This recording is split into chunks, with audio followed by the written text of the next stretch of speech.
last night I watched episode 2 and 3 of season 1, and I'm just blown away. Like, there's stuff that he just had, like when he goes on the date with the girl for the first time, there's so much information he gives out. I'm just like, what?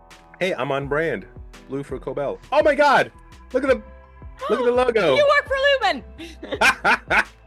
I'd like to think I'm middle manager. What the hell's my logo then? He's a fucking mole. Hi, fellow refiners, and welcome to the severed section of the We Needy Roads podcast as we dive into season 2, episode 7, Chikhai Bardo, or as I'm calling it, Eternal Sunshine of the Massive Trauma. I'm Neil G, and as always, I'm joined by my fellow refiners from the WNR department, David L, Marie S, and Jose L. Well, team, I'd say how is the refining going? In between episodes, Marie and David have actually been refining because apparently you can do it on the Lumen website. So, how close are you to achieving your quarterly targets? David is 10 minutes faster than me, and that really bugs me. Like, I'm trying to beat David's time. 10 minutes? We're neck and neck. Not 10 minutes, 10 seconds. Sorry. 10 seconds. I was going to say. I was saying, what are you doing? Yeah, if I was 10 minutes in front. No, it's like we're neck and neck. Oh, yeah. Got the record. Yeah, I'm be honest, I never played the game. I tried, then I got frustrated and left it in a half. It's so therapeutic. I love I it. need to If go that back. was my job, I would be so happy. What are you talking So It is our jobs, Marie. What are you talking about? But firstly, before we dive into all the emotional trauma of this episode, of which there is an absolute metric shit ton, we will definitely need some pre-episode wellness. David L, your Alty's favourite film of the year so far is The Monkey.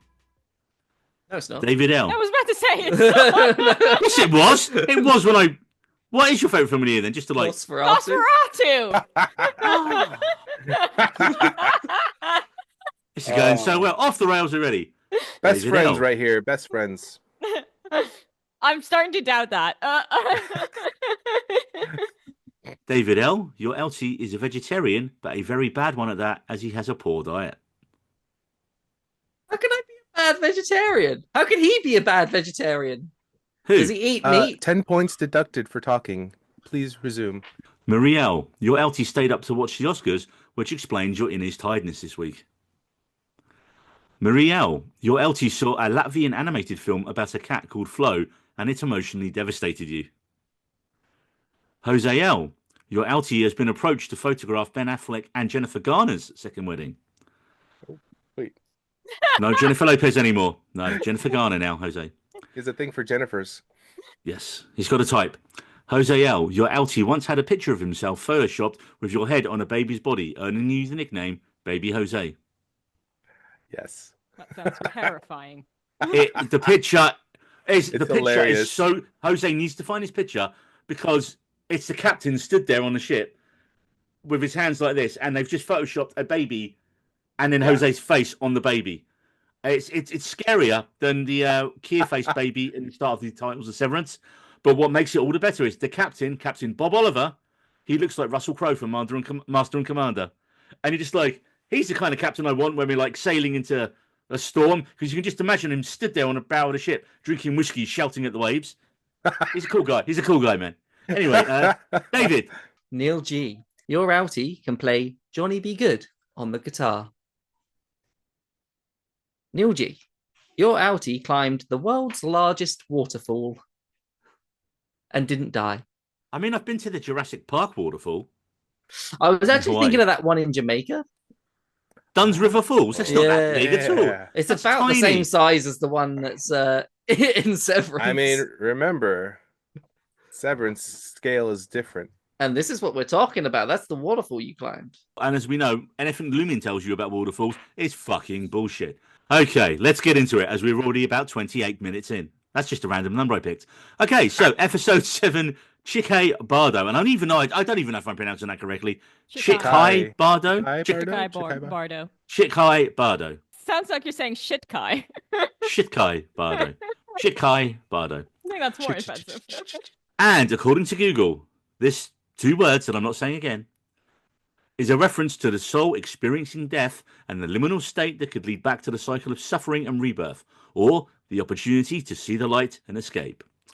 Well, that pretty much sums up this episode, as we got mostly a flashback episode and another Emmy contender performance, this time from Dichien Lachman, as we finally get some answers to where they are keeping Gemma and what they are doing to her. And yes, Mark and the Stone Roses, they are definitely hurting her. Initial thoughts on this episode, team? Marie? Yeah, this is definitely, well, it's the episode where we got the most answers but left with the most questions as well. Like every time I thought we like had that Leo moment with the gif like pointing like and then like wait, what? But what does it mean? Like we got answers, but how is it connected? David? This episode was another one of those episodes where you're like, okay, yeah, this isn't just the best TV show at the moment. It's like in the categories of being one of the best TV shows, period.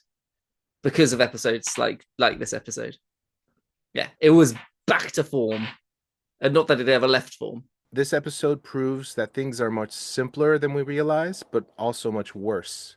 You know, it's like it really kind of made me realize the clone idea is a lot less likely in some of these other ideas we've had, but I think this show's doing a good job of hiding the truth and also still making it interesting. Yeah, for me, that was not a fun episode of Severance.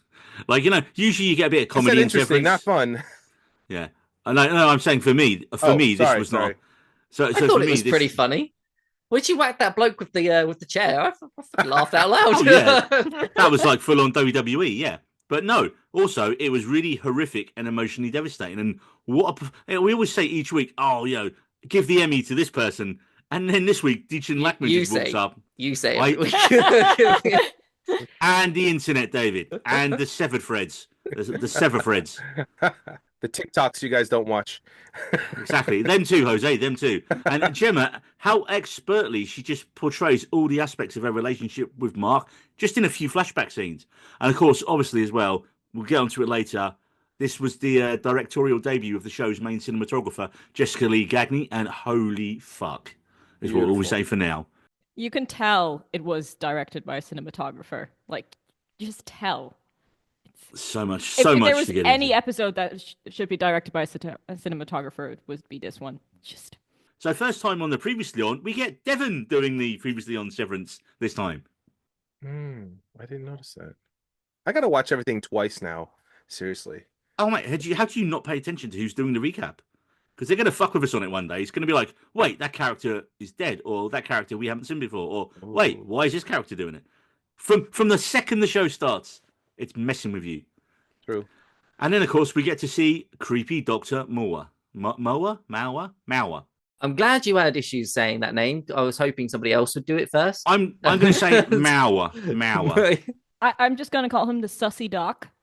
Sussy Dog? Sussy Doc, yeah. Sussy Dog, let's call him Sussy Mauer? Dog. Jose, his name is Sussy Doc. Keep up. Sussy Doc. Okay. What I always like about the intro is it shows you what's going to be relevant in the show. Because it's like, why have we got Devon and that lady at the birthing thing? Oh, because that's going to be important later on. And lots of talk about having kids. And we get Devon and Cobell from season 1. But how discombobulating is it to see outside and loads of people? Because you're so used to seeing, you know, looming, and it's like sterile and no noise and just quietness. And then he's like, whoa, it's like, you know, when you've been in a darkened room all day, but hearing crowd noise and seeing loads of people, it absolutely just immediately like took you like, wait, where are we? And color. That was exactly it. Like, and color. Lots of color. Like, we've Warmth. never, I think this is the most colorful episode we've gotten so far. A fun fact that I want to interject now is in the first scene where you see Mark giving blood with Gemma next to him, that beard that he had was actually all makeup. What? He Really? gave credit. Yes, he gave credit to makeup artist in an interview. He said that was not his real beard at the time. I don't know about the rest of the show, but at that scene in the intro, that was makeup. That is impressive. Like just Right? from like a design perspective, like hair is like the most difficult to actually make it look real, especially beard hair, and that definitely contributed to his hotness factor as well. So That's why I wanted to mention it. Where was he on the Ben Wyatt scale, Marie? oh, like a 12, like way past Ben Wyatt. Little swoop with his hair, and he has a tan. Oh, they did such a good job. I'm into Professor Mark. Loved Professor Mark. Oh man. Yeah, so we have a giving blood meet cute here as like Mark and Gemma meet for the first time. And, you know, chatting about the books. And again, I didn't realize this, that it was only again going back. I didn't pick this up the first time I watched the show. It was only in doing research. It's like, oh, so she's a Russian professor, and he's a World War One history professor. Yep, they mentioned that in the first season. They were both yeah. professors, and when she passed away, he had to talk to her classes and let them know. Yeah, yeah. I'm kind of getting worried for Neil's memory here. It's gotten progressively worse, right? Has he been severed? I'm not one to talk. I can't remember things.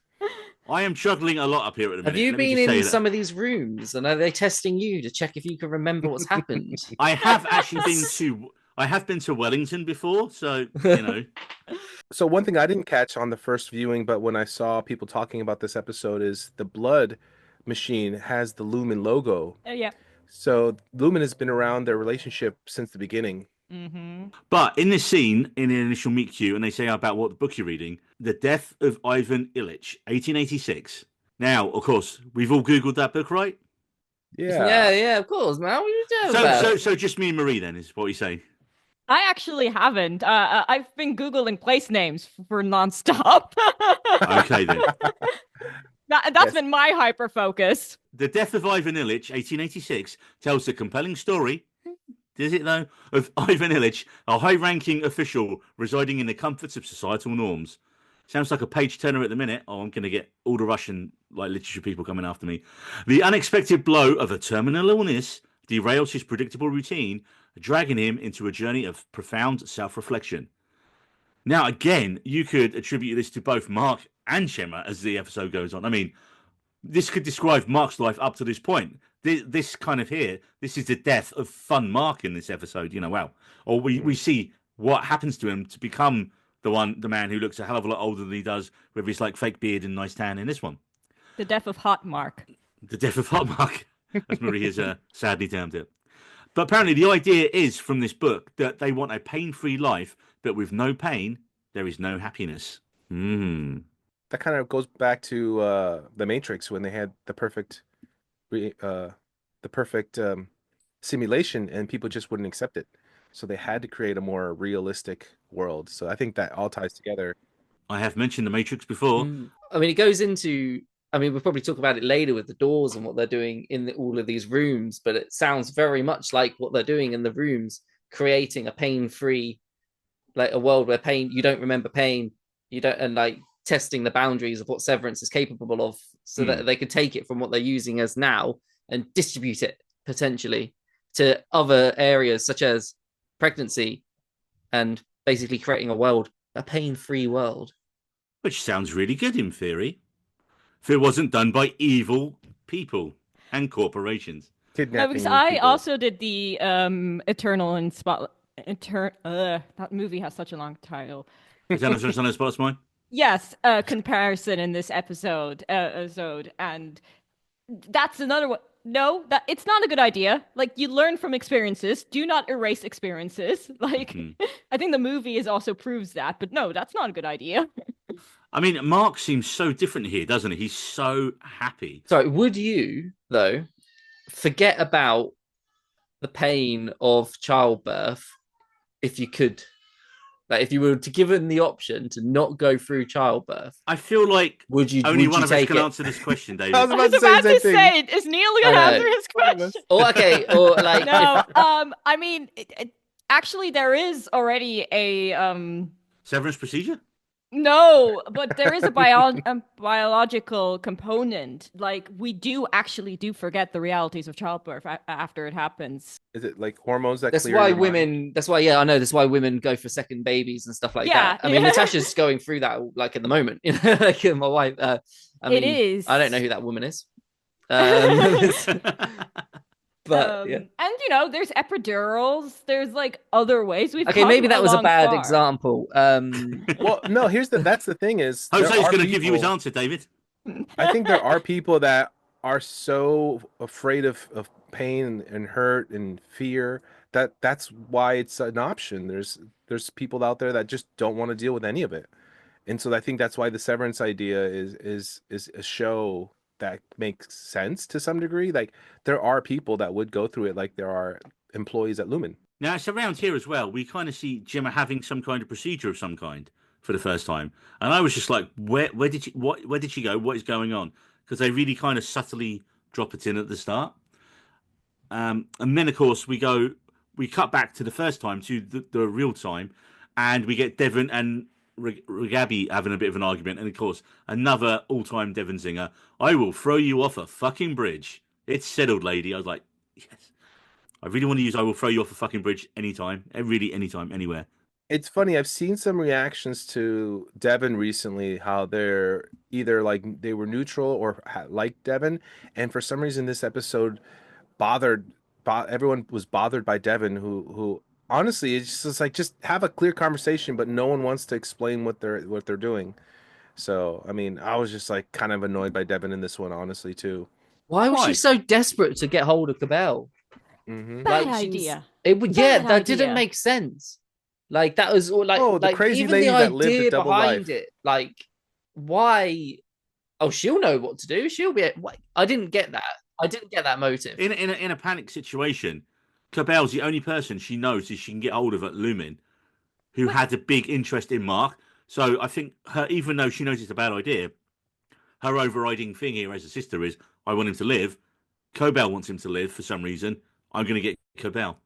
That was That's the why I only read it. thing. The only thing with this episode that I didn't get Yeah, was her same. motivation to bring Cabell in. And it brought in a lot of suspicion on her character, because I've started to see people talking about how each character, you kind of sleep on them for a little while and realize just how important they are. Like Miss Casey, is that Miss Casey? Is her inside? Gemma. Yeah. Gemma, Gemma's Casey's. So Miss Casey, we would just thought, oh, she's just a one-off character that we see occasionally, and then at the end of the first season, bam, she's the freaking dead wife. So I think Devon is going to be there's going to be a lot more backstory to her somehow, you know. And Also, I think that should be your spin-off podcast, Jose. Boom, there's the dead wife. Boom, there's the freaking dead wife. yeah. Famous films where there's a dead wife reveal. Oh man, You can call it The Fridge. Anyway, my notes are kind of all over the place here. yeah. And the next thing just says the goat reading chart. I What? completely missed that. Yeah, I that think was they're crazy. just trolling us at this point. Yeah. I mean, because there's no medical point to this. Is there, like, Is it for the goats, maybe? for the goats, a goat eye test? Yes, a literal goat eye test. Like, I think, yeah, at this point they're just throwing goats at us for no reason. Although I watching back the earlier episodes, I noticed that the Kier with the four tempers, one of the four tempers is a person with a goat head. Yeah. So like I know Ben Frolic. Stiller kind of joked around, it's like, yeah, now we have to do something with the goat, but like what the heck? They Well, it kinda happens put in- that in. Mark turns into the goat in the opening title sequence, doesn't he? I'm starting to think when you see goat written in places that goat is an anagram for something. I don't know what. Greatest Greatest of all of all time. time? Yeah, but okay, but something else. You know, Get but- out. Temple. Temple. I don't know where your head's at, Jose, but I don't know where mine is at either with this theory. But whenever I see it written somewhere, I'm like, is it an anagram instead of it being just like actually talking about goats, even though goats are everywhere. Like they're using the same word twice to like throw us off, or the same thing twice because they know we're related to one thing. I don't know. I mean, like that chart, it kind of looks like hieroglyphics because the goat keeps turning. It's like, is there a There's goat different angled language? Like, is there a goat code? Yeah. Goat code. Although On a Severance goat code shirt now. Neil, I know you have this in your notes, so I'm going to mention it now. The nurse, the actress, is great. Yeah, and I couldn't place who she was, so I had to Google her afterwards. And of course, it's Sandra Bernhard. She plays a great crazy woman, honestly. You wouldn't want to piss her off, would you? No, you do She's not. like, she's got that like stoic. She's like, I can kick your ass without trying. She's channeling a full Nurse Ratchet right there. If you get that reference. Yeah.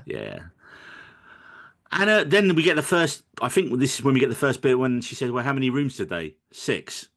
And so, what are Allentown, Cairns, Orangeville, Siena, Loveland, not Love Island, Marie, and Wellington? Well, Allentown's Pennsylvania, right? There's an Allentown, Pennsylvania that I know of. Yes.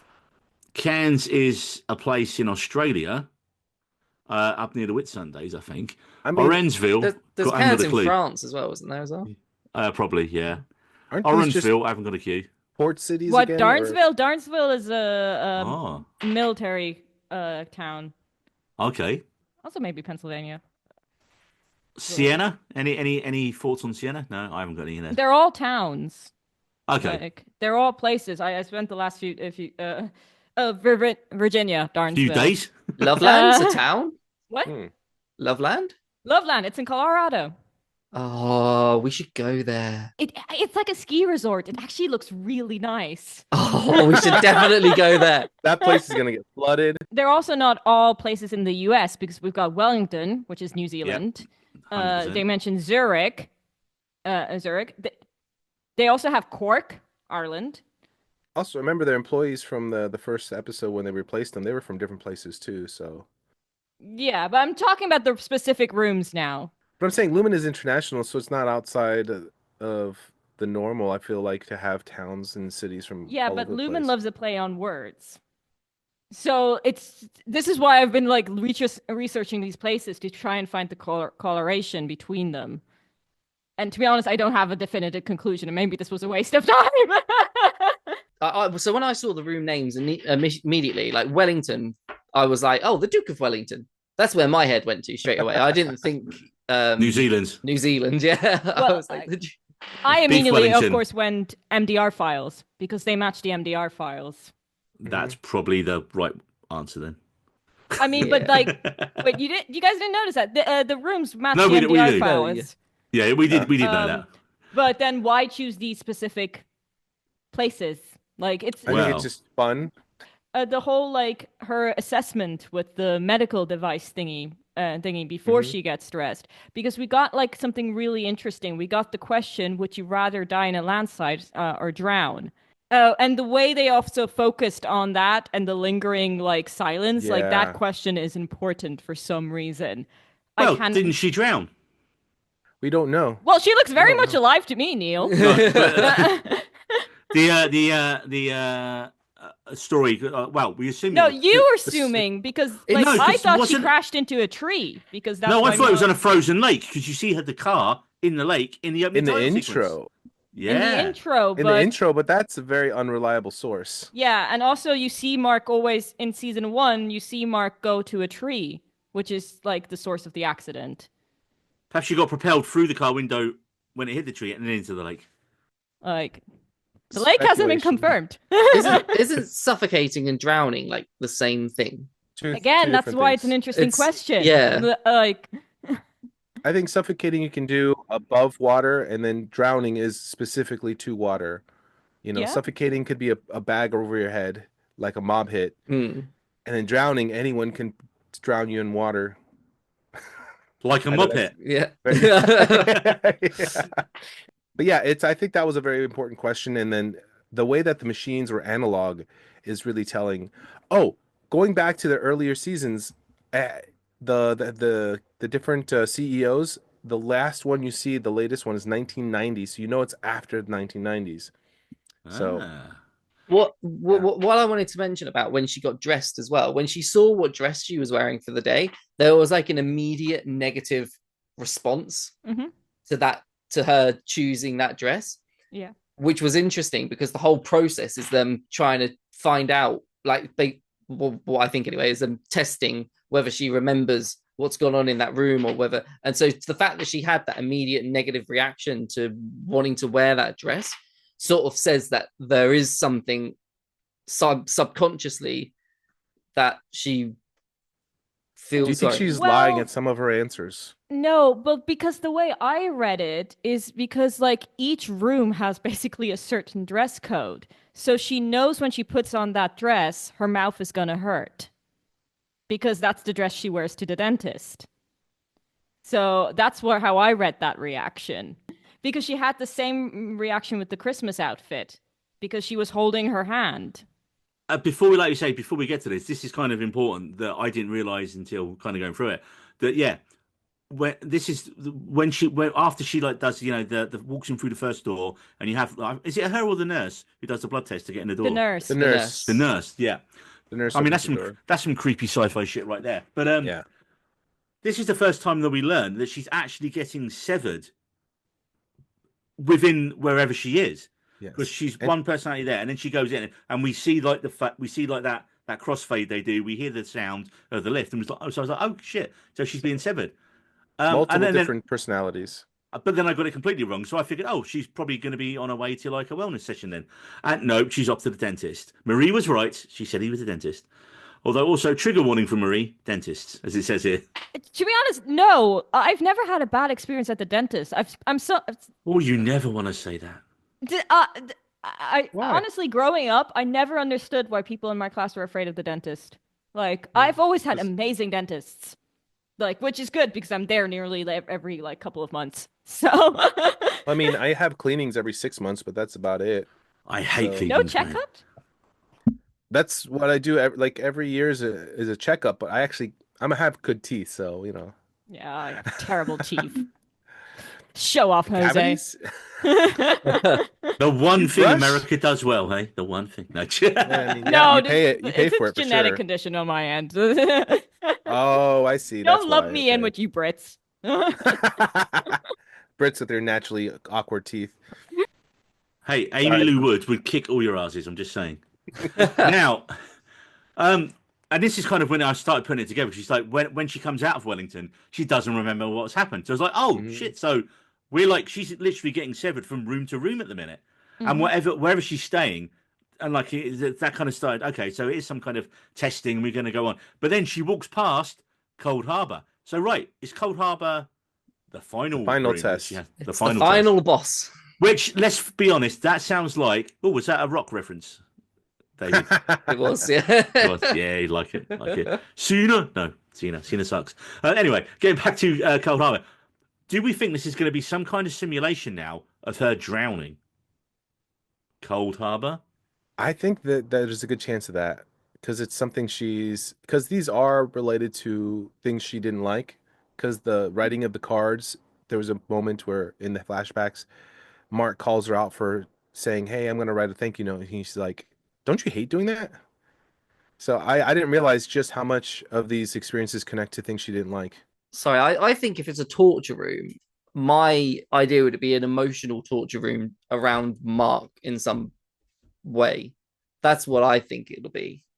So because they're all obviously some way of torturing her.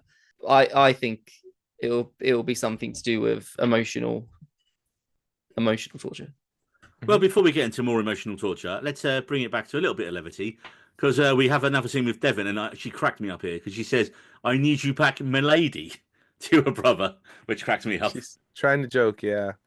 But that's also a reference back to season 1, because that's their They would like call each brother and other. sister thing that they say to each other. I know. I don't. I remembered that. I didn't forget every single thing from season 1. You did look shocked when Marie said that. Look, he bought her an ant farm. That's my next note. Take it away. I Oh, want the one of those ant ant farm. farms, by the way. So the ant farm I've heard is relating to maybe Dante's Inferno, the 7 layers of hell, where okay. I love now- theories, Jose. Jose has just gone down on the theories now, hasn't he? He's like, I mean, he's upped his game.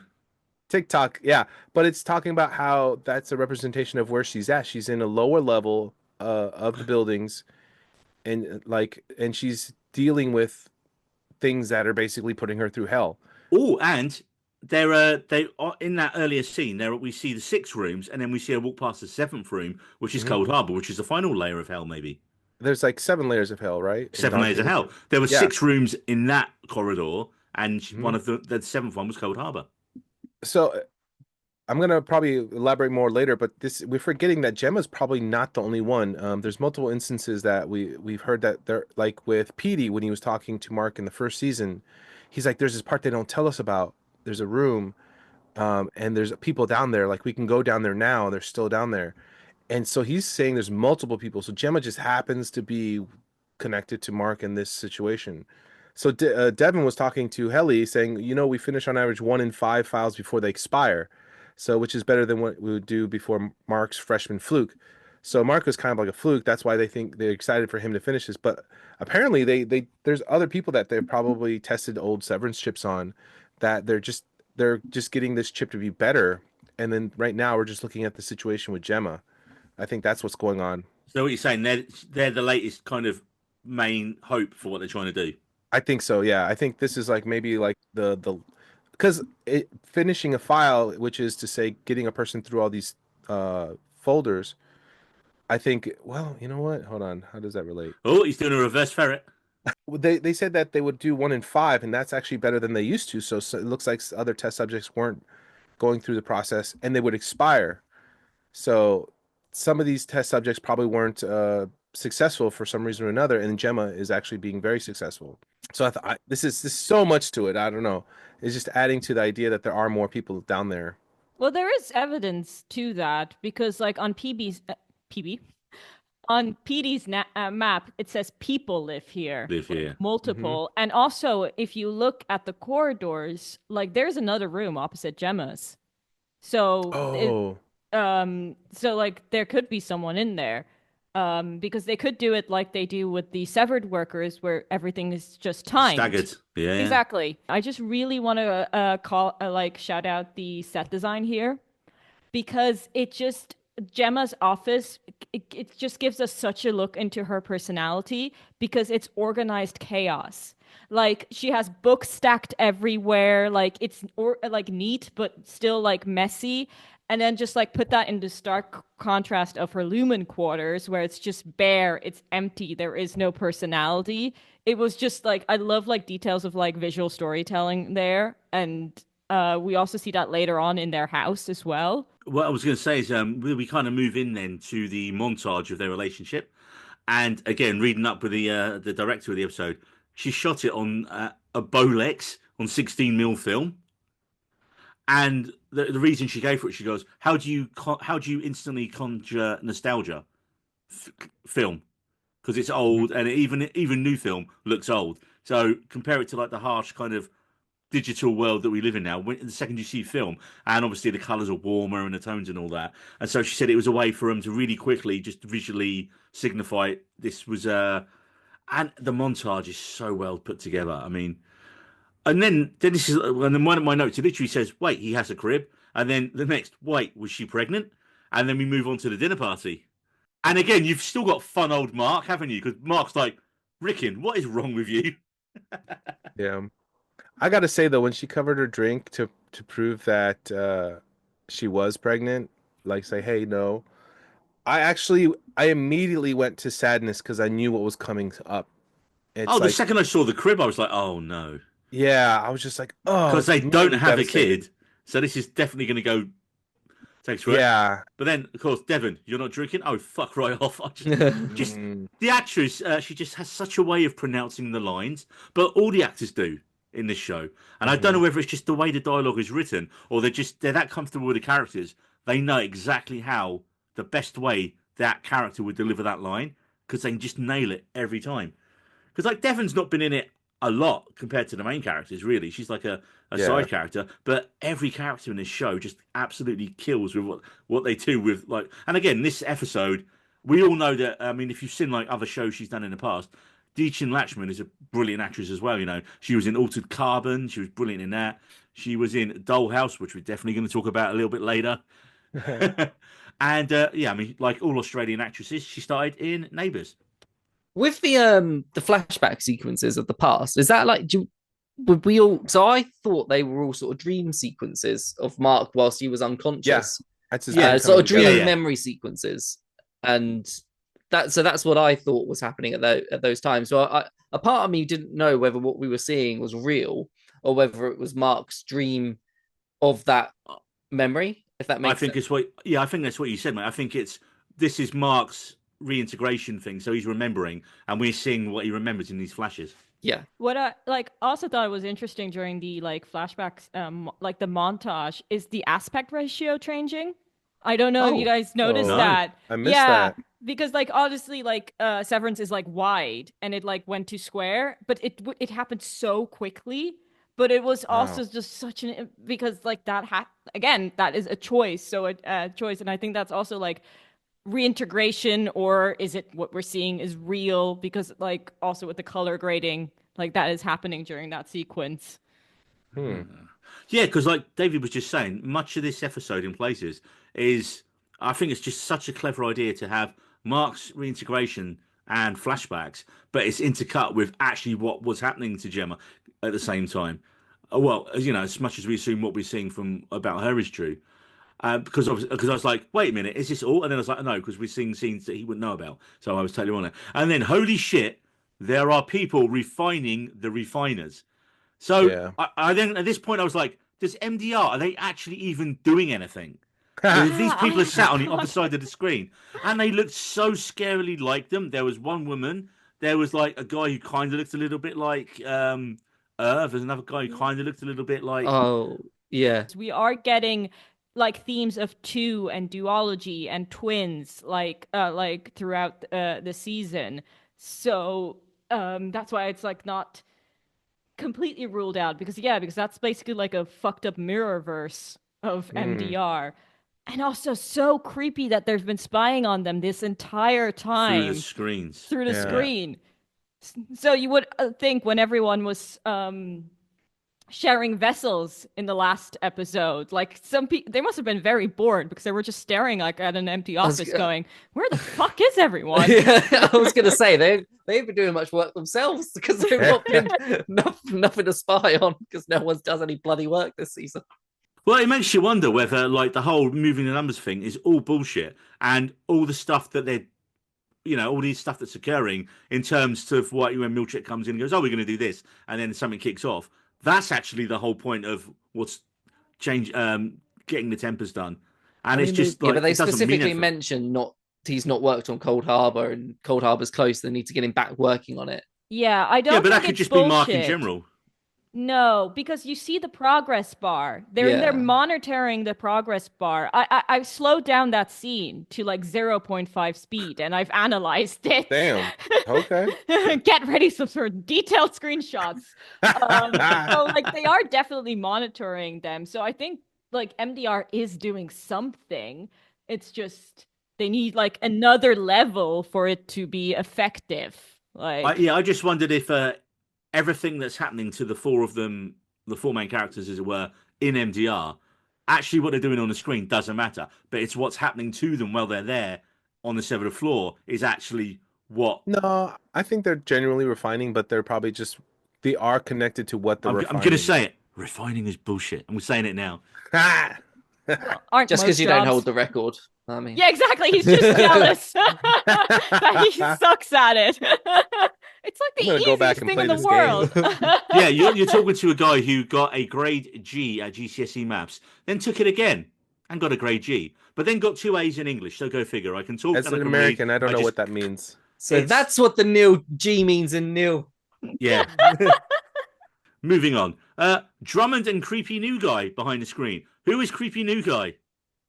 He's calling him Clone Mark. Well, not Clone Mark, like Mirrorverse Mark. Clark. Clark. We could have called him Clark. No, Yeah. let's go with Clark. Clark. And I just love the line where Drummond goes, "Didn't she try and break your fingers?" I was like, oh no, already he's all wrong. Then. Yeah. What was our name for the doctor? Dr. Sussy. Dr. Sussy Doc. Sussy Doc Clark, as we have now termed him, Sussy Doc Clark. Just because every time we see this doctor, like it's always him because like you can recognize him by his eyes, but sometimes he has a mustache, sometimes he has a beard. My question is sweater. that the passage of time or is he just gluing it on? Like, is it Gluing fake? it on. Gluing it on. So he can be a different person in different rooms. But she doesn't remember him, so like, what's necessary? I think that's part of his weirdness. Is he likes to play characters that he doesn't need to, because he's like, "Why are you wearing that sweater?" You know, Drummond was like, "Why are you wearing a sweater?" And he's like, "Well, Christmas." That's a good point. Also, I also think he like makes himself look more like Kier.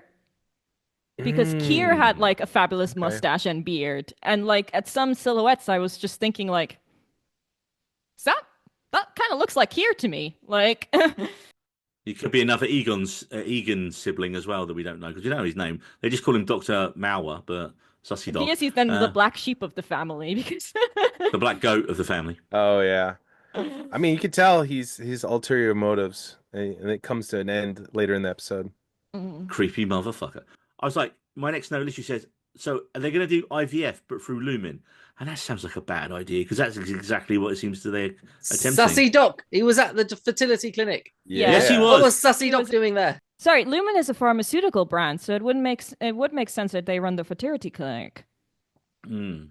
Were they at the top of the document? It wasn't. Yeah. They had the logo. Oh, there. it was. Yeah. Mm-hmm. Yeah. So yeah, this is the first time. So actually, yeah, this is one of the things I read that even before Mark or Gemma even both ended up at Lumen, they were already kind of tracking him here. Yeah. Sussy Doc was there. And also he looks right at them. Like when they pass, he looks right at Gemma. He proper eyes him. He's like this. It's like a 2 seconds or 1 second he's in frame, and he's like that. So do we think this is how they get Gemma? That they kind of make a deal with her, like, oh, you come in and do these tests, and we'll try and use our super cult medical stuff to give you a child. You know what, that angle I didn't think about it, because I was wondering, it's like, how do they convince her to leave Mark? Because watching this episode, there's no accident. There's a setup. Like we don't even see the police officers really, so we don't know who plays them. I feel like we're gonna see later on that maybe some of these guys, the bodyguards or the security guards play these police officers. But yeah, I think this. My question is, did they give her the wrong drugs, or did they cause the miscarriage, or did they just kind of wait in the wings to see if there was something that went bad? I don't think she was taking any Lumen drugs before she miscarried, because we saw her miscarry, and then she goes to the clinic after her miscarriage, which, by the way, is like the most fucking heartbreaking thing I can imagine anyone actually going through. I mean, luckily we didn't have to do something like that, but I genuinely can't imagine any pain like that. The emotional and I think that's how traumas. Lumen takes advantage of the situation, because playing on her vulnerability, because infertility is such a vulnerable state to be in, and they are master manipulators. What if actually that ties in really nicely there? The theory, because Mark wants to get severed because he thinks he's lost Gemma. What if she wants to get severed because she can't go through that again and doesn't want to remember losing the child? Maybe I am full on the idea that Miss Huang is their daughter. Yeah. And she's just forgotten. She's forgotten it. I don't think the timeline works just because they've never really said exactly. But it's only been a few years. I remember watching some of the earlier episodes when he was on the date. He's like, yeah, I've been there a few years. He doesn't say a lot, so I think at most 5 years. No, and it's 3 years. He says it in the ball game. Oh, I missed that part. I didn't see that part of the episode. But yeah, so it's only been 3 years. So Miss Huang, is that the innie that's way... saying that though, or the outie? That's the innie. He says that during the Do ball we know game. how long the outie has said he's been at Lumen for? Because there could be some discrepancies in this as well, couldn't there? That is a very good point. After the end of last week's episode with the Bert and thing, when they were going, oh yeah, 20 years ago. 12 years ago. That's different circumstances. I think Bert really knows more than he leads on. Evil Bert, yeah. Or evil Bert, yeah. Just getting back to that the flashback scene, the edits between the memories again was so well done. The editing, the framing was excellent in all of them. And then we move on to the other 6 rooms, and then we have Billing, Lucknow, Saint Pierre, Cairns again, Zurich, and Wellington. And this is kind of here where we finally it's a lot clearer to me, at least at this point, that because he says, "Oh, you remember nothing." And I was like, okay, so it's just like a severance test. Gemma is being severed over and over again between the different rooms. And of course, this is when she first asked them about Cold Harbor. Because they also mentioned, whilst they're in... Oh, what's the main bodyguard, big scary guy called again? Drummond. Drummond mentions, the blocker's still up. Yeah. Severance barriers. Yeah. So, memory... Yeah, so again, that's the memory... the severance barrier is holding. So that's where I was like, they're constantly testing whether she can remember what's happened to her. Yeah. Go through all this trauma. Can she remember it? Trauma. And that's the testing. She's at the testing floor. That's what it. Yeah. Sorry, this scene kind of solidified to me what they were doing, because the way the doctor has said this where he was just when she asked about Mark, and he was like, "Lumen will take away his pain as we took away yours." And yet, I think they are like working towards a world where like basically everything that like ever scares you will be given to an innie. So, for example, Neil is afraid of flying, so from now on, only Neil's innie is gonna do flights. But terrible idea. No, do you know what though? That wouldn't work because they would have to let my outie know that I would.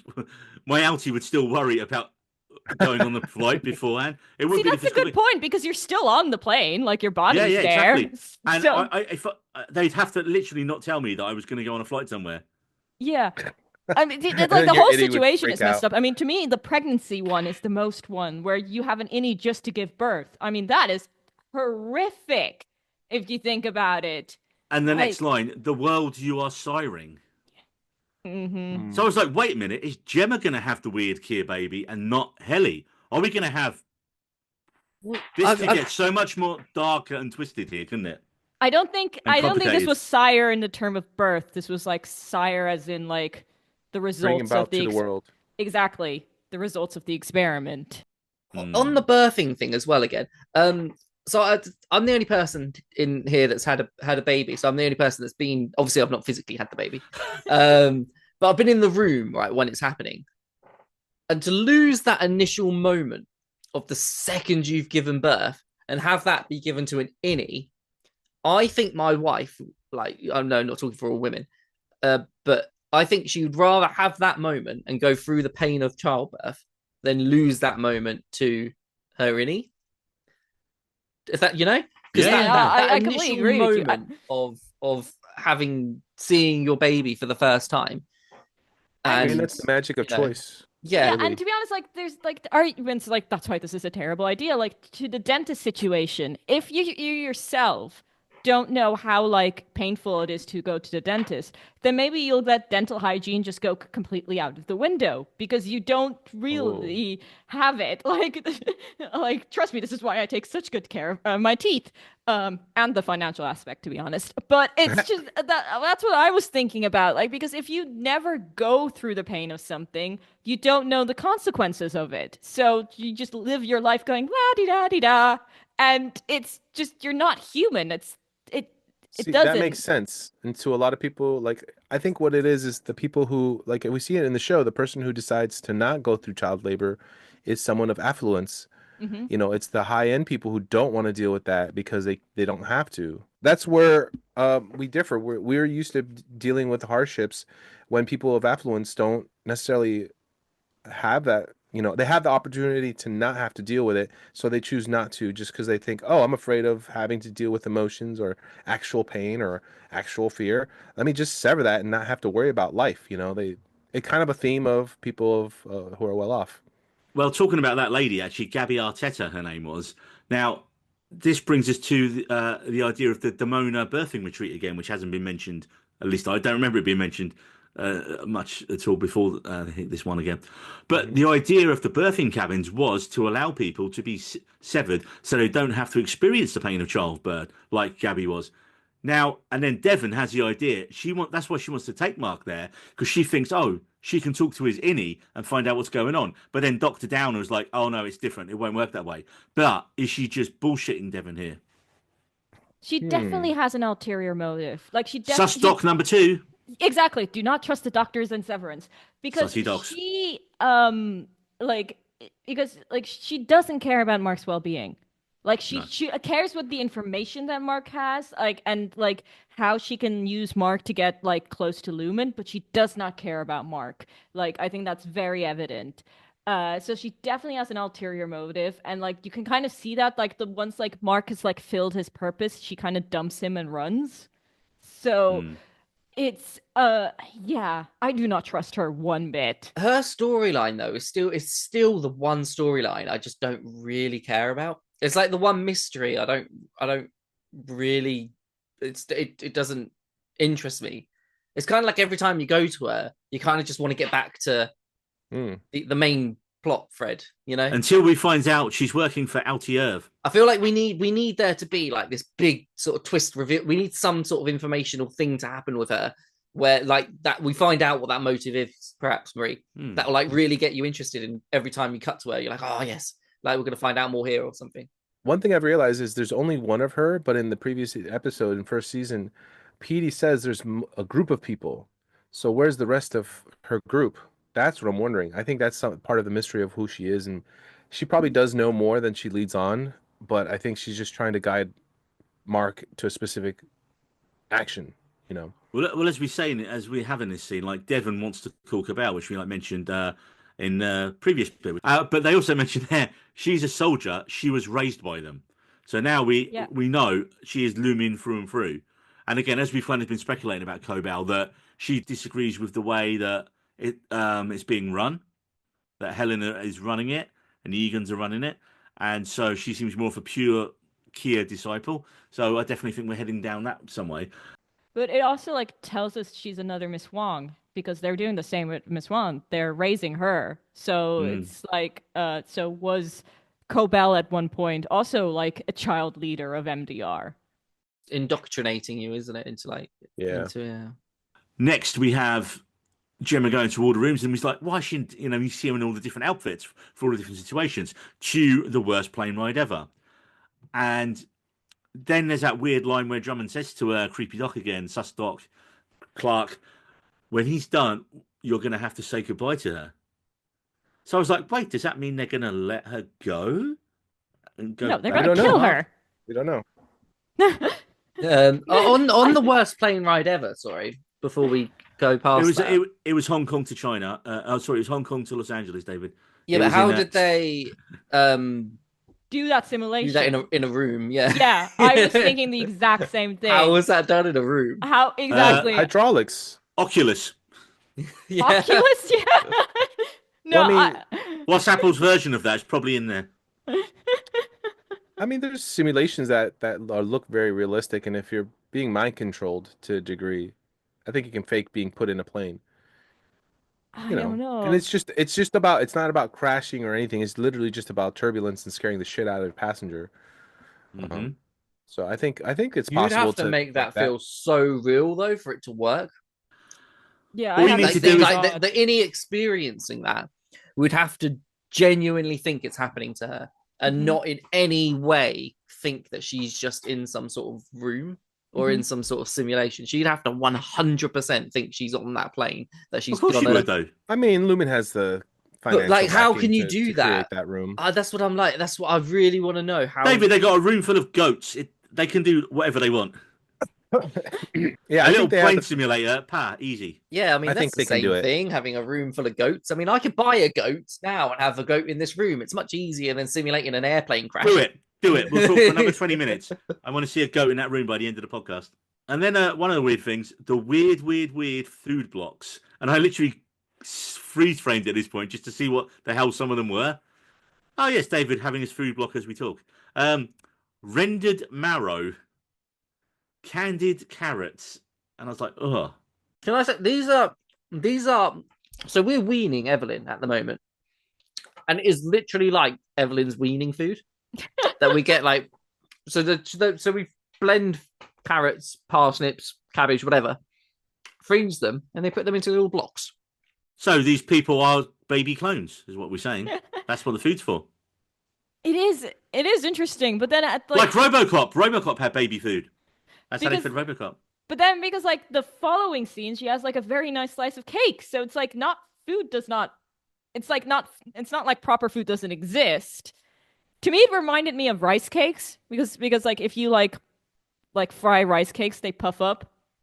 So they were like multicolored rice cakes to me. It did not look appetizing though. Yeah. Gorge on some rendered marrow. Well, you know what? You know what they say, and nothing says Christmas like an electric router. Yeah. This scene just freaked me out. Like, okay, so I do, because like we kind of like established that like there's like a link, like these like tortures or simulations are somehow linked to Gemma, and this one was linked, as Jose pointed out, that she hates writing thank you notes. But and I generally don't like, maybe I'm reading too much into this, but when she was having the miscarriage and she was in the shower, I noticed that her grouting in the shower needed to be redone. The grouting in that shower is god awful. And I just like, was this just how the set was, or was this a conditional choice? Because it like you look at it and the grouting is god awful. So wait, you did you notice? I forget the order of things. So did you see the grouting first and go, "Oh, that's really bad grouting," and then you go, Yeah. "Holy shit, they got her a grouter." Yeah, they got her a degrouter. Actually, yeah, a degrouter. Sorry, The degrouter, because the grouting definitely needs to be redone in that shower. Well, it's funny because what I noticed was when she was writing the notes, she used the opposite hand of what she was writing from when she was grading tests. She went from left-handed to right-handed. Oh. And that's what some people say is why her hand hurt, because she wasn't used to writing with that hand. Fucking hell, Jose. Yeah. No, that's a good Yeah. one. TikTok. Jose's coming for your Severance crown today, Marie. You got a challenge Well, I today. mean, he has help with TikTok. I never watched the Hey, videos, so I send them to you. It's my original work. exactly.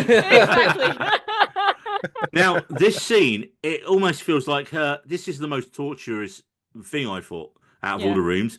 Like, is that guy supposed to be Mark? It was so weird. I was like, what is this guy doing pretending to be her other half? It's fucking weird. It's definitely a fetish for him, I have to say, Yeah. because he's enjoying it way too much. And it's like the bit where she turns and goes, "It's always Christmas. How much longer do I have to do this?" But you know what this made me think of? And I don't know if you guys have all seen this. I think Dave, you might have. This was really reminiscent of the Black Mirror episode, White Christmas, with John Hamm. And the whole forgotten memory thing. And It was using it as a way to find information from the person they were talking to get or Yeah. So when she said it's always Christmas, that's where I was like, oh, it's a different innie It is. for each individual room. So it's literally just she goes in I and got out of that that by room. I like- got that by then. But that's when I was like, okay, 100%. Yeah, it's a different innie. yeah. Because it's by the dentist where she's just like, "Can I please have a break?" And he says, "It's been 6 weeks." But to her, she's always at the dentist. Yeah. Yeah. And then in that scene when he says, "I love you," and I was like, no, creepy weirdo guy. Oh, But that was the worst. That then parallels back to the scene in a little bit when She says goodbye. she says that to Mark, and he's just like, they're kind of, you can tell the relationship's not in the best place since the miscarriage by the looks of things. And he's like, they're throwing themselves into their work. And she says that to you, and he's like, "Oh, yeah, I love you too." And you're just like, but it's like almost an awful. Oh, of course. And we get that song in the Christmas room, "I'll be seeing you." Oh, During that sequence after she's had the miscarriage, I was just thinking like, oh, dude, you're just saying all the wrong things. You're just doing all the wrong things. Like, there's like no emotional support there. And like Hot Mark, I'm like, come on, Hot Mark. Like, be a better Mark. person. Yeah. Don't be Mark Brendanowitz. I'm like, do better. I Well, that's a deep cut Parks and Rec riff. To be honest, I thought he was doing all right. Like No. at first he was supporting her. Like at the fertility clinic, he was there for her. It's just like as the process goes on, I get that it's like he needed his own coping mechanism and he needed to cope with everything and grief in his own way. But in like, I suppose in that situation you do reflect on yourself and like what you do. Like, you mirror. You project yourself onto certain characters in certain situations, and you think, what would you do in that situation? And I'm like, you would bear that grief for your partner, and you be there in all aspects for your partner's emotional well-being. And that's what I'd have done, and that's sort of what I was thinking. That's why I was sort of thinking you're just saying all the wrong things, and you're doing all the wrong things, and you're making her feel worthless and insignificant because she's not able to bear this child, which is like your body's whole, from a woman's perspective, that's what your body's purposely made for, is to is to do this. And when a woman's not able to do it, how that's like that emotional impact that it will have on her. It's really difficult saying that, as I clearly have ovaries. But yeah, okay. like You're saying all the right things, David. Don't worry. Yeah. So that's sort of what I'm thinking. Like when I was doing it, I was sort of projecting myself, and I'm thinking, oh, dude, you're not being there and how you should be. I get you have to deal with it in your own way, but it's not you. It's not your body. It's not. Yeah. Well, at the end of this, when we see out of the room, we see that the Christmas room is Allentown. So I'm wondering, perhaps Allentown was, perhaps they lived in Pennsylvania at one point, and that's perhaps the names of the doors are literally that simple that they are of a place or a time when that particular event. Like I don't. Did anyone catch what the plane one was? Because Wellington would have been a good one for that. Because flying to New Zealand can be a bit of a choppy flight sometimes. So that could have been Wellington, maybe. I don't know what that I specific think room the was like. names are just for fun. I don't think they relate specifically. No, to... everything means something in this show, Jose, except the goats. And until Ben Stiller tells us it doesn't mean anything. So the next bit I've got is when Dr. Sussy Clark says he basically lies to her and says, well, Mark's Yeah. remarried. He has a daughter now. And I was like, fuck, that literally is the worst possible fucking thing you could say to her in that situation, man. Like, it was like, That makes holy it- fuck. I makes think it he more- does have a daughter, though. I'm saying. I thought he was being truthful there. For me, I'm still on that. That situation makes me wonder what were the circumstances that Gemma left Mark to do this. Because it's one thing to be like given an offer to go through a procedure for a child, but then to just mysteriously leave without saying goodbye. Maybe she doesn't know that everyone's been told she's dead, but like she's underground for 3 years. What does she think is going on? You know, did she say, did they say, hey, we're going to tell Mark you're going to be gone. You don't have to see him again, you know, or we're going to like keep him updated on these results? Or are they like telling even more fabricated lies, you know?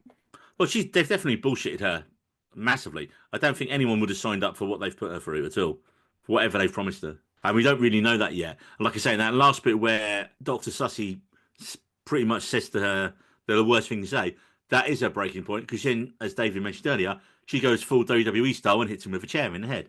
And that's gonna leave him Genuinely made me laugh. I thought it was so funny. It's so well deserved. I'm also like when he was just like your husband remarried. I literally screamed out, "You fucking bastard!" Like that wasn't the worst part. It got worse. Fuck you, Dr. Sassy. Sussy. Sussy. He's not sassy, he's sussy.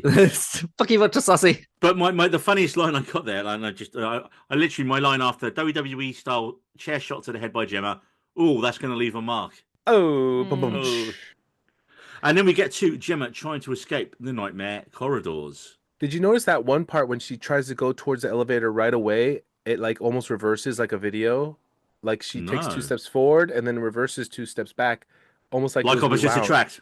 So what you're saying is the villain is Paula Abdul. But yeah, it was a weird little editing trick, and then I was just like, what are they doing? And then she just walks into the other direction for a little bit, which is really weird. And of course, her trying to escape is then intercut with the scenes leading up to her accident, as we say. Because I was like, oh, Mark's not going with her. She's going out. This is going to be that scene.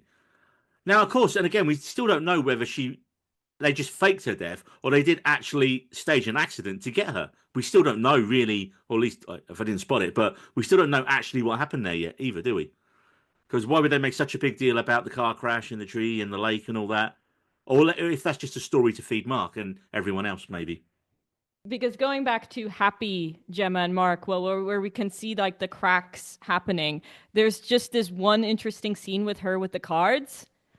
And the card that Mark picks up is the exact same card that Dylan stole in season 1 from O&D. And also the way that like Gemma mentioned that she got it from the clinic, which is just also like a weird thing. Why would a fertility clinic send you a bunch of like cards to test like your philosophy or how you read it? But that's just, I think, another way of like assessing someone and like thinking of like what type of person they're gonna be and if they're gonna suit this like experiment that they're gonna do. But I thought it was really interesting seeing those cards again, because like in season 1 you're just like, what on earth is this? Because it's so random. Like, why are these cards important to Lumen? And then they resurface in this episode. It was really the Leo moment where I was just like, whoo, the cards are back. It's like, that's the same guy. It's got the same haircut. So as we get back to Gemma in the lifts, and you see her getting to the lift, you see her getting out of the lift, she's going to the door, and because at this point she is Gemma, and then as the door opens, it's fucking Milchick, and then the utter way he says it, on you go, thank you, Miss Casey. I was like, fuck you, Milkshake. I mean, man. Just as we were starting to get back on side with him after like the paperclip incident, and like my whole Milchek could turn, and he still could, but then they just remind you at this point where he was in the show, he's an absolute fuckwit. He's a corporate shill. It's like, and the acting man. is so good in this scene because, like, the second the elevator dings, you can tell it's Miss Casey. Like, just the way her body language just immediately changes because you cut away from that scene. But right before you cut away, you're like, oh, that's Miss Casey. Which Shimon is smart on Lumen's side that they have, like, a failsafe in case she wants to escape. Like, give them props for that. But, So what's interesting then is I'm just putting it together is these severance situations, they're not just the chips being activated. It's these zones have a certain frequency that make certain personalities in the severances. Maybe but specifically for her. Yeah, I so feel that's like what I'm she's saying. more of an experiment. So, like, if Mark was to go to the cabin, so to say, as an example, we don't know if it would be Mark or it would be just a weird random moment, you know. Well, it probably wouldn't work now, would it? Because of the integration. It looks like, well, yeah, that. But I'm saying in terms of like the severance chip being activated, it's activated by zones, not just by like. I get what you mean. And I didn't realize that until just now. yeah, because it also would be very risky on Lumen's part because Mark was at that birthing retreat with his sister. Like, so what if he just went on for a little wander and accidentally stumbled into that cabin and got like activated? So I think there are definitely fail safes in place because it's not like the elevator or like immediately like it's not like I don't know you like walk into a room and a light immediately turns on. Like there is like fail safes, and as you said, frequencies to the chip. I think this just reinforces my earlier theory from a few episodes back, where I think they're spying on people in the town anyway. Lumen are spying on people in town because, especially with the birthing cabins thing, there's no way they wouldn't have eyes on that. So not everywhere, like I may have said, but when Mark was on the date in the first season, he mentioned that his neighborhood wasn't fully filled up, and he actually liked it that way because it was what's the word when the company kind of pays for the housing and so or subsidized. No? There we go. It was the houses in that neighborhood were subsidized, so that neighborhood specifically was meant for employees. Like when three of us lived on a boat. Yeah, exactly. But yeah, so I think certain neighborhoods are definitely controlled. But yeah, because it was when he was talking to. But it's the whole town. It's the whole town to me. The town is Kia. Come on. Yeah, I mean, I think it just happens to be that this is the headquarters, but like it can't be like that for every town, every. I think it's like Salt Lake City. What dry? No alcohol. Ooh, no, man. instead of Lumen, it's the Mormon Church. Is that what you're going at? Yeah, that's what I'm getting. I mean, why did I go straight to alcohol? But yeah, that's kind of the opposite of Mormonism. But my question is, were the flashback sequences that were taking place, was that taking place in Kier? Because Kier looks like a very cold place. Yeah. No. And I reckon they were taking place in Allentown, Pennsylvania. I don't think so. But see the enthusiasm and then death in his eyes. I don't think it's Kier because it looks like I said, Mark moved into that place and it was subsidized by the company. I know, that's not the house that they lived in before. But we're talking about the flashbacks. I think it was a very different home. No, that's what I'm saying. But is it still in the same town? No, I don't think so. Why would he move to a different house in the same town? Because his old house reminds him of his wife. Okay, yeah, that's true. But I think, and also Lumen makes you stay at the house when you're at like a severed neighborhood. Like, I think it's a different state. I think it's a whole. I really hope they just go Allentown when they was in Allentown, Pennsylvania, and that's literally what the room does mean. Although you're right, because there are other states in Pennsylvania. As you said, Loveland is in Colorado. Neil, you're focusing on Pennsylvania. Anyway, I think we need to give a small round of applause for the amazing performance of Dichien Lachman in this episode. Who's that? Miss Casey. Good God, Jose. Sorry.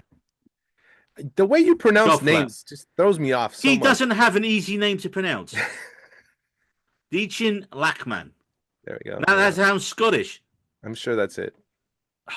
Look, as I said at the start, this was not...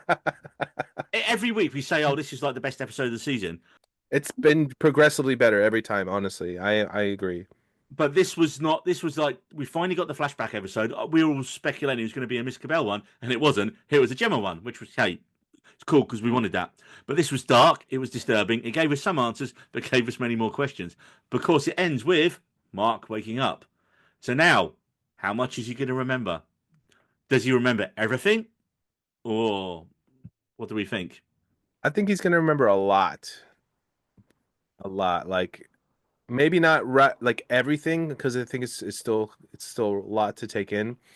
But like I think he's gonna remember more than what Petey remembered when he was going through his process, because it looks like they've gone farther than what Petey did with his reintegration. Now, after this, we had the behind the scenes segment where like the writers and directors and cast talk about the show, and they said the idea of this episode was to understand Mark and Gemma's relationship, and I mean, yeah, like they compressed 5 years into so it says they had their relationship was 5 years, so they compressed 5 years into a few montages and into about 15 to 20 minutes of screen time. Because everyone's like throughout the series was so like Mark and Helly, and yet in like a few scenes here, they absolutely make you buy into Mark and Gemma's relationship so well. So well. Also, oh, we've talked about this montage a lot, but that is a way to do a montage. I've gotten Yes. so bored of montages. Just the way it was edited. Like, you could see the passage of time. You can see them falling in love. When they were, like, both in professor mode and researching together, it was so unbelievably cute. And they did just such a good job of, like, conveying their relationship. And, like, it was just believable. And you did feel that passage of time. Yeah, you make them fall in love and then you give them a heartache. It was like Up. It was like the beginning of Up. Yes. Oh man, Well, no, nothing's that traumatizing and sad, David. Nothing. I mean, it actually is the same situation. It was Think very about similar. Yeah. Yeah, but it wasn't cute and animated, so therefore that makes it even more heartbreaking and disturbing. I mean, we know Mark doesn't like balloons though. So This is where we wonder. I think, sadly, someone has to pass away. No. I think so for the end of the show. I'm not saying it's going to happen. I mean, but Which for the end couple? that's the major question, and I Which think it's going to throuple? be a tough one because I think it's going to be something that it's like going to be the end of the show, not necessarily the end of the season, Please, but eventually. Sorry, I didn't mean to cut you off, but Oh, that no, is no. one of my biggest pet peeves in media when someone like resolves a love triangle with someone dying. It is such a fucking cop out. It is just like no, that it's just I hate it so much. Like love triangles are already like a very tiresome plot point anyway, but when they resolve it with someone dying, like that's the easy way out. Do you No. think they'll do a better job than that then I with the really hope writers of so. Severance? Because this is not your everyday love triangle. I mean, this is more of a love quartangle or whatever it's going on there. Yeah, I think with the fact that when you're severed and your innie doesn't come back like Irv right now, in a way that is dying, and I think that's what might happen with Heliar. Is so technically the person that Helena is will survive, but I think Heliar may not survive this. So it That sort is of true. leads into what I was going to suggest as well. Is both versions of the Mark that we know, have they just died in the reintegration? Because you're bringing two people together, and is that creating a whole different version Mark. of Yeah. Mark? So have we essentially lost the two Marks that we know and brought We'll them find into out. one? We'll find out next episode, Hopefully. unless it's the Cobell flashback one next episode. I mean, we're gonna get a meaty Cobell episode eventually because she's been Yeah. gone for like how many episodes now? It's too Like- long. We haven't seen her since episode 3.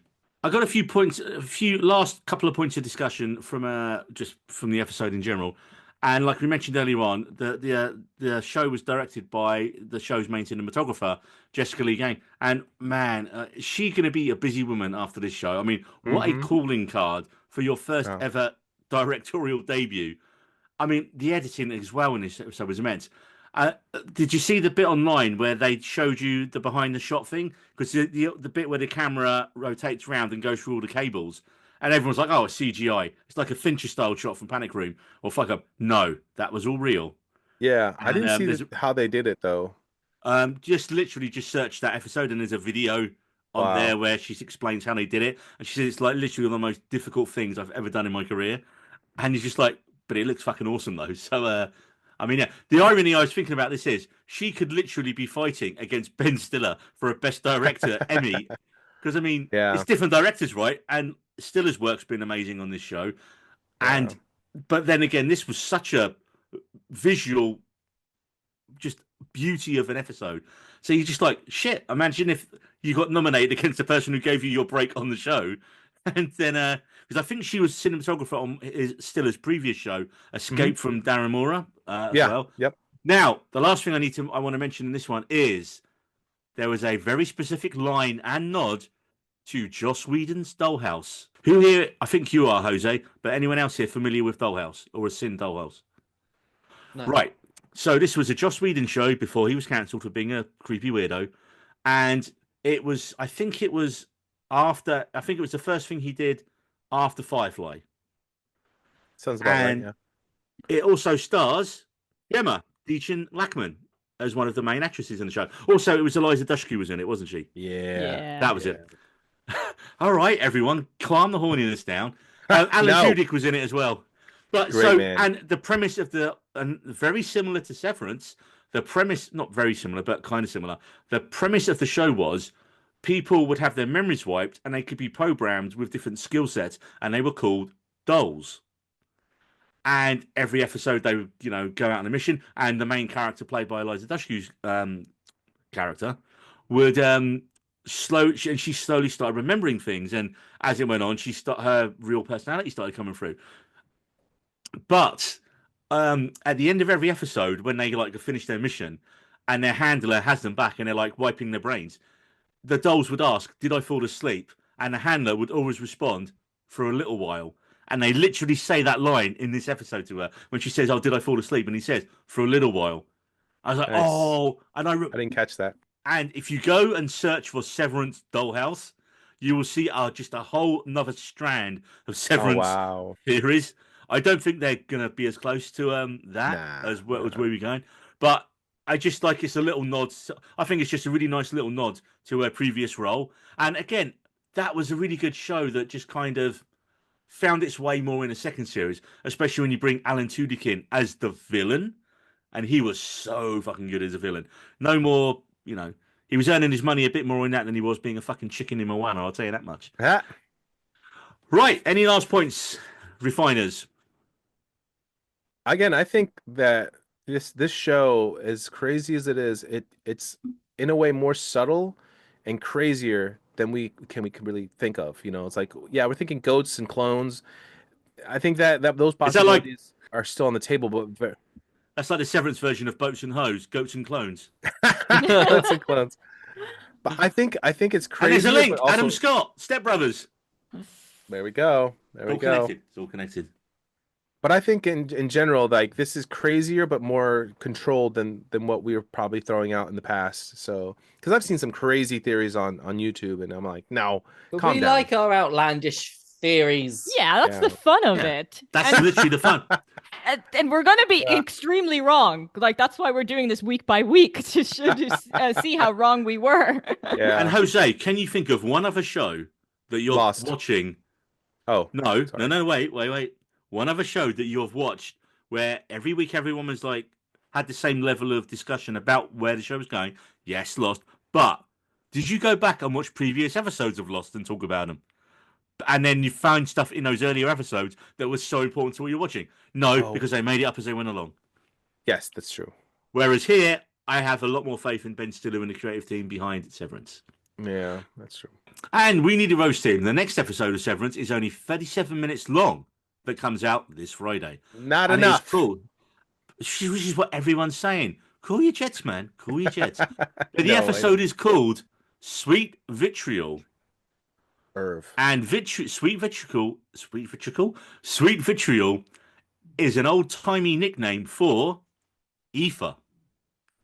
People became addicted to ether and had, according to Cameron Fru's article on Dextero.com, Aoife Frolics. That's what an Aoife party was called.